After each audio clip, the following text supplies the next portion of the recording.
Good morning, students. This is Asha, your social science teacher. Today, we are going to discuss Chapter 2 in History, From Trade to Territory, Part 3.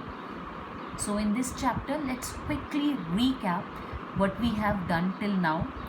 We have discussed in the 18th century there were new regional powers and new political formations, how Britishers came to India, and how the policy of mercantilism was ruling all over the West and Europe.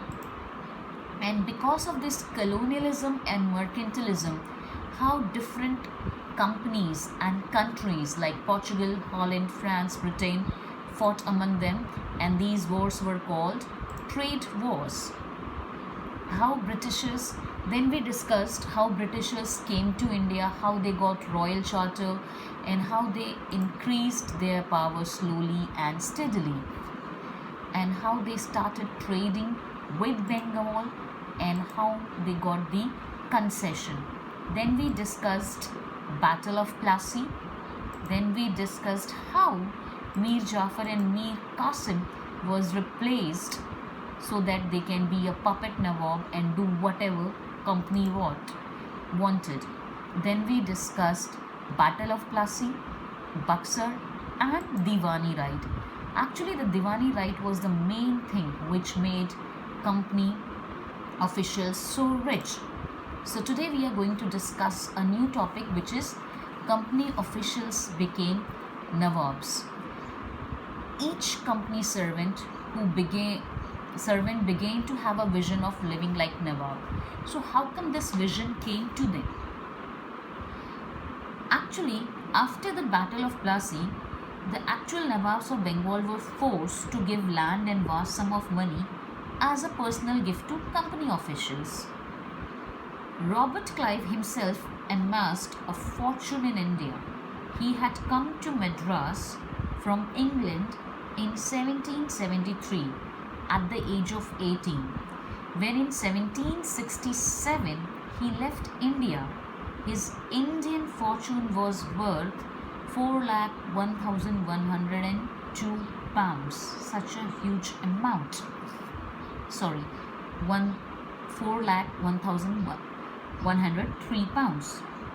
Interestingly, when he was appointed governor of Bengal in 1764, he was asked to remove corruption in company administration, but he himself was cross-examined in 1772 by British Parliament on the suspicion of his vast wealth. Although he was acquitted from these charges, but he committed suicide in 1774. Those who returned with wealth led flashy lives and flaunted their riches. They were called Nabobs. Nabob is an English version of Indian word Nawab. Right. So let's move on to the next topic. Company rule expands. So if we study this topic, we realize that company rarely launched a direct military attack on unknown territories. They used variety of political, economic, and diplomatic methods to extend its influence before annexing any kingdom. So in this chapter, we'll be studying all those different methods which they used. One of the such method was appointing residents in Indian state. So what was resident? These residents were political or commercial agents, and their job was to serve further the interest of East India Company. They were the employees of East India Company, and they were stationed in the king's court. Through these resident, company officials began interfering in internal affairs of Indian state. So Indian state who allowed their resident in their court, these residents started interfering in the affairs of king's court. They tried to decide who was to be successor to the throne and who was to be appointed in the administrative post. Their interference was to that extent that they started deciding who will become the next king. Like if a king has 4 son. So they were the one who would decide that second son or the first or third which son should become king. And the bigger administrative posts for tax, revenue, army, military, whatever, they were deciding that. So their interference was so much. Company forced states to sign Subsidiary Alliance. So let's discuss what exactly Subsidiary Alliance was. Subsidiary Alliance was started by Lord Wellesley in 1798. He was Governor General of India from 1798 to 1805. Right? And the Nizam of Hyderabad was first to enter into Subsidiary Alliance. So what exactly the Subsidiary Alliance was? So, if an Indian state signs a Subsidiary Alliance, what were the conditions? First, he has to disband his own army. Suppose if I signed a Subsidiary Alliance, I cannot keep an army. I have to disband my army. The state had to maintain British troops permanently at their cost. So, for my kingdom, army will be maintained by East India Company. And whenever I need army for war or anything, I have to take it from Britishers. And for that, every month I have to pay some amount to East India Company. Why? Because they are maintaining my army. So if ruler failed to make a payment, a part of the territory was taken away as a penalty. So many kings have to pay a huge amount of penalty for not giving money. A British officer called resident would be stationed at the ruler's court. So under Subsidiary Alliance, if I am signing a Subsidiary Alliance, I have to allow a resident in my court. And you know, we have already discussed what resident used to do: interfere in court's matter and take administrative decisions, expel all other foreigner from his territory. All other foreigners here means, in lecture 1 we discussed about trade wars. So I have signed a Subsidiary Alliance with British East India Company.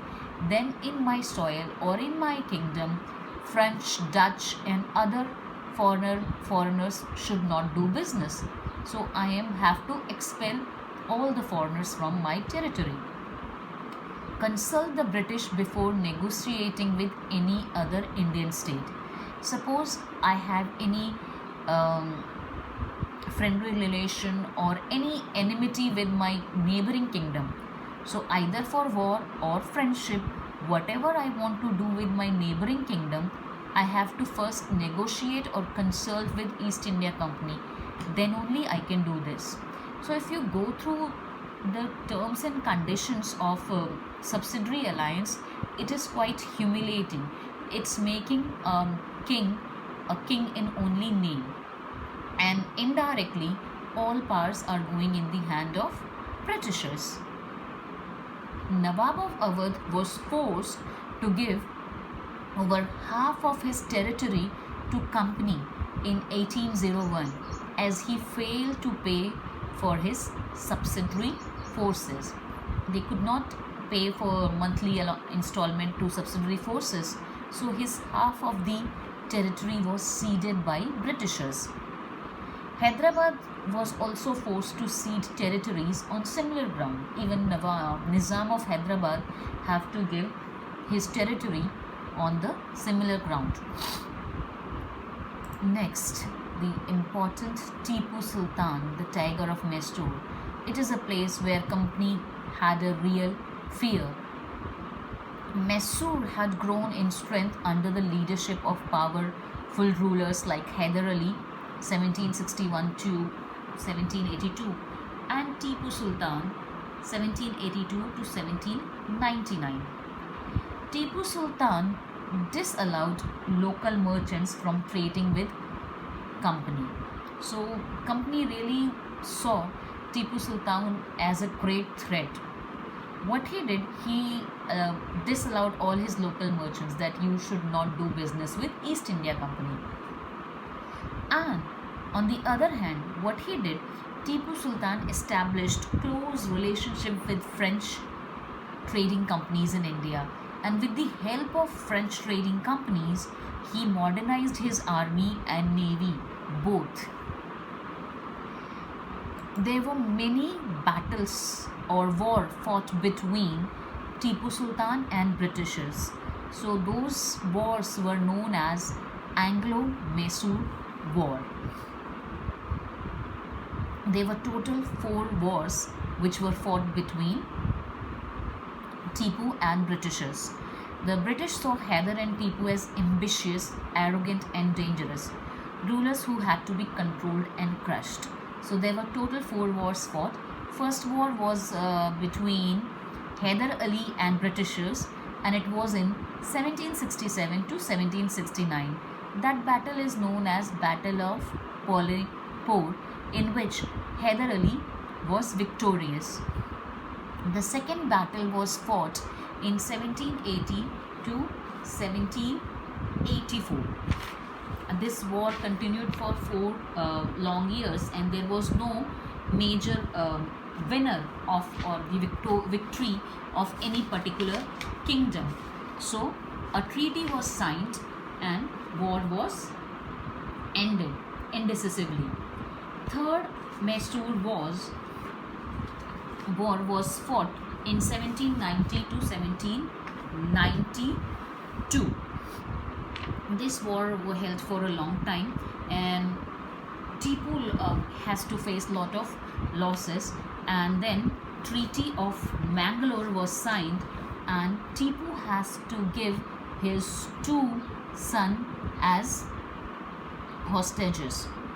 Company forces defeated Hyder Ali and Tipu Sultan on several battles, right?